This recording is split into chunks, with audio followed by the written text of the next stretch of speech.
میں نے ابھی جلسے کر رہا ہوں، لیکن میں انشاءاللہ 20 تاریخ کے بعد کال دوں گا اسلام آباد کی، اور میں یہ میری 26 سال کی پبلک ڈیلنگ کے اندر یہ میرا تجربہ ہے کہ کبھی پاکستان کی تاریخ میں اتنی بڑی پبلک نہیں نکلے گی جو انشاءاللہ اسلام آباد پہنچے گی، اور میں نے کبھی پبلک میں اتنا شعور اور بیداری نہیں دیکھی جو آج پاکستانی قوم میں ہے۔ میں نے کبھی پاکستانی قوم کو اتنا متحد نہیں دیکھا۔ صرف میں نے ایک دفعہ 1965 وار میں دیکھا تھا، میں 13-14 سال کا تھا، مجھے ابھی بھی یاد ہے کہ کس طرح ساری قوم اکٹھی ہو گئی تھی۔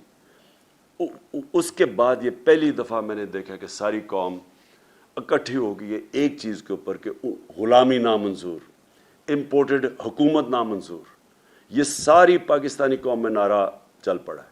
انہوں نے اتنی بے شرمی کی کہ وہاں ان کو آوازیں لگ گئیں جا کے مدینہ کے اندر، اور ہمارے اوپر کیسز کر دیے، بلاسفمی کیسز کر دیے۔ سوچے کہ کچھ شرم نہیں آتی کہ اس کے اوپر ہمارا یہ پہنچے ہوئے مدینہ، اور اس وقت انہوں نے ہمارے اوپر کیسز کیا، اور شیخ رشید کے بھتیجے کو انہوں نے پکڑ کے جیل میں ڈال دیے۔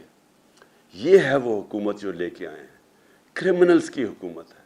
انہوں نے ساری زندگی یہ کیے، جھوٹے کیسز، مخالفین کے خلاف ڈرانا دھمکانا، اور جو نہ ڈرے اس کو خرید لاؤ، یا خریدو، اور یا پھر تو انہوں نے وہ جو کیسز کیے۔ میری ایک کنٹینشن ہے کہ دنیا کے کسی حصے میں جدھر پاکستانی ہے، یہ حکومت کے لوگ چلیں، ان کو 2 نعرے لگیں گے ہر جگہ، غدار اور چور، کہیں بھی یہ چلے جائیں، کیونکہ اس وقت قوم میں کنسنسس ہو چکا ہے اس چیز کا۔ اور اس لیے میں نے صرف میں لوگوں کو ایک پرامن احتجاج ہوگا ہمارا اسلام آباد میں، ہم کبھی نہیں چاہتے کہ کسی قسم کا انتشار ہو، بلکہ ہم فیملیز کو بھی بلا رہے ہیں، ہم چاہ رہے ہیں سب اس پہ شرکت کریں اس احتجاج میں، اور صرف لوگوں کے سامنے، قوم کے سامنے، انٹرنیشنل میڈیا کے سامنے، اور یہ جو غدار ہیں ان کے سامنے اور اداروں کے سامنے، پبلک کا ان کو پتہ چلے کہ یہ قوم کھڑی کدھر ہے، تاکہ ان کو پبلک کا زور پتہ چلے کہ اس وقت قوم کدھر کھڑی ہے۔ جو میرا پاکستان کی ساری زندگی کا تجربہ وہ یہ کہ ہماری جو اشرفیہ ہے، ہماری جو رولنگ ایلیٹ ہے، وہ بدقسمتی سے کرپٹ بھی ہے، سافٹ بھی ہے، غلام بھی ہے۔ وہ سمجھتے ہیں کہ جناب امریکہ کے بغیر ہم گزارا نہیں کر سکتے۔ ہم نے تو کبھی نہیں کہا کہ امریکہ کے خلاف ہو، ہم نے تو کبھی اینٹی امریکن بات نہیں کی، لیکن ہم نے یہ کہا ہے کہ غلامی نامنظور، ہم دوستی کرنا چاہتے ہیں، غلامی نہیں کرنا چاہتے، اور یہ ساری قوم کی آواز ہے آج، کیونکہ قوم ہماری مضبوط ہے۔ جب بھی آپ پاکستانی قوم کو ٹیسٹ کریں گے، زلزلہ آیا میں نے خود دیکھا، سارے لوگوں نے شرکت کی۔ جب سیلاب آیا تھا، وہ اتنا بڑا پاکستان میں تباہی مچی تھی اس کی، ہر پاکستانی نے مدد کی تھی، باہر بیٹھے اندر بیٹھے۔ یعنی ہمیں جب آزمایا جاتا ہے قوم کھڑی ہو جاتی ہے۔ اوپر ہمارے بدقسمتی سے چیری بلاسم بوٹ پالش بیٹھے ہوئے ہیں، جن میں نہ کوئی خودداری ہے، پیسے کی بت کی پوجا کرنے والے ہیں، پیسے ان کے باہر پڑے ہوئے ہیں، چوری کر کے پیسہ باہر۔ آج ان کے جو بھی لنڈن جانتا ہے، سب سے مہنگے علاقے میں شریف خاندان کے گھر ہیں، ایک ایویڈنس نہیں دے سکتے کہ پیسہ کدھر سے آیا۔ اس لیے بیٹے باہر بھاگ گئے، کیونکہ بیٹوں سے جب پوچھنا تھا کہ بتائیں یہ آپ، ایک بیٹا 9 ارب کے گھر میں رہتا ہے، اور دوسرا اربوں روپے کی جو پراپرٹیز ان کی اور جو مے فیئر کی ہے، بتا ہی نہیں سکتے کہ کدھر سے پیسہ ہے، کیونکہ چوری کا پیسہ ہے۔ آج تک پوچھتے رہے ان سے کہ وہ پینما پیپرز کے انکشاف کے بعد کہ بتائیں مریم کے نام پہ یہ 4 بڑے بڑے محلات ہیں آپ کے مے فیئر میں، پیسہ کدھر سے آیا؟ ایک پیپر نہیں یہ بتا سکے پیسہ کدھر سے آیا، نہ یہ بتا سکتے ہیں کیونکہ چوری کا پیسہ ہے۔ اس لیے یہ جو لوگ باہر بیٹھے ہوئے ہیں، یہ کبھی بھی اس ملک کے لیے سٹینڈ نہیں لے سکتے۔ ان کو پتہ ہے کہ کبھی بھی منی لانڈرنگ پہ ان کو پکڑ سکتے ہیں۔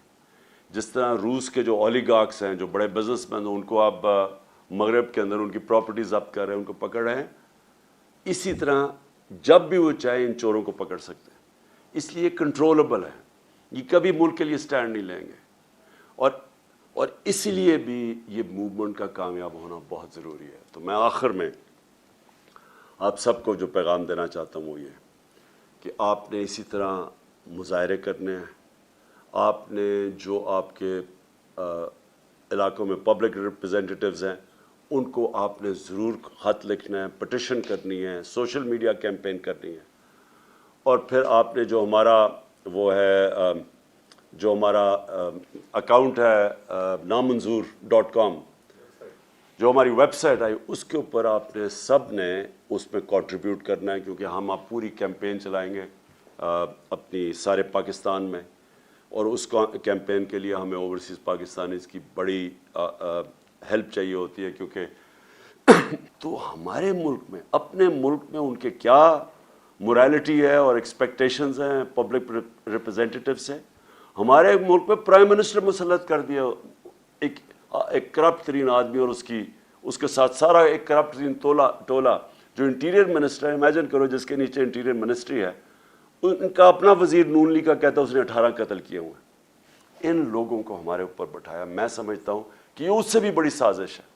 آپ نے اگر ملک کو تباہ کرنا ہے تو چوروں کو ملک کے اوپر بٹھا دیں. آپ نے ایک فیکٹری کو تباہ کرنا ہے تو ایک کرپٹ آدمی کو فیکٹری کا مینیجر بنا دیں, فیکٹری بند ہو جائے گی آپ کی. تو ملک جس کے 22 کروڑ کا ملک, اس کے اوپر ان لوگوں کو بٹھانا, میں سمجھتا ہوں کہ یہ صرف یہی نہیں کہ ہمارے خلاف سازش ہے ملک کی فیوچر کے لیے, بٹ یہ توہین بھی ہے ہماری. اور اس لیے مجھے بڑی خوشی ہوئی کہ جس طرح آپ سب نے نکل کے پروٹیسٹ کیا اور بتایا یہ ان ایکسیپٹیبل ہے. میں اس لیے آپ کو خاص طور پہ آج خراج تحسین پیش کرتا ہوں. میں اوورسیز پاکستانیز کو اس لیے ویلیو کرتا ہوں کیونکہ میں اتنی دیر اوورسیز پاکستانی رہا ہوں. میں اپنے 18-20 سال کرکٹ کھیلتا تھا تو باہر ہی ہوتا تھا پاکستان کے, اور میری انٹریکشن, اور میں اپنے ایک یعنی میں پاکستانی بھی تھا اور اوورسیز پاکستانی بھی تھا. دیکھیں جو اوورسیز پاکستانی ہیں نا, ان کے اندر 2 بڑی امپورٹنٹ کوالٹیز ہیں. ایک اسپیشلی یورپ اور انگلینڈ کے اندر آپ نے ڈیموکریٹک سسٹمز کو فنکشن ہوتے دیکھا, آپ نے اداروں کو چلتے دیکھا. آپ سب سے زیادہ سمجھتے ہیں کہ جو پاکستان میں ہوا ہے اس سے زیادہ ظلم کسی قوم سے نہیں ہو سکتا کہ پہلے سازش کر کے ایک الیکٹڈ گورنمنٹ گراؤ, اور اچھا وہ گورنمنٹ گراؤ جس نے پاکستان جب سنبھالا تھا تو بینکرپٹ تھا. سب سے بڑا بیرونی خسارہ تھا پاکستان کا, جس کو کرنٹ اکاؤنٹ ڈیفیسٹ کہتے ہیں. کبھی پاکستان کی تاریخ میں اتنا بڑا بیرونی خسارہ نہیں ملا تھا. اور اس ملک کو جو بینکرپٹ ملک تھا, جدھر ہمارے پاس ڈالرز ہی نہیں تھے, اور یعنی میرے لیے اتنا وہ شرمندگی کا وقت تھا کہ مجھے جا کے باہر کے ملکوں سے پیسے مانگنے پڑے, کیونکہ ہم بالکل بینکرپٹ تھے. ہاتھ پھیلانے پڑے اور شرم آتی تھی کہ لوگوں سے ہم پیسے مانگ رہے ہیں, کیونکہ ہمارے پاس تو ریزروز ہی ختم ہو گیا تھا. ہمارے پاس تو 2 ہفتے کی امپورٹس کے لیے پیسہ ہی نہیں تھا, ہم ڈیفالٹ کرتے جا رہے تھے. تو وہ ملک ہمیں جب ملا, اور مجھے بڑا فخر ہے کہ اس کے باوجود کہ ہمارے دوسرے سال پہ کرونا نے ہٹ کیا پاکستان کو, کرونا وائرس نے, اور آپ کو سب کو پتہ ہے انگلینڈ میں, یورپ میں کیا اس کا امپیکٹ پڑا ہے.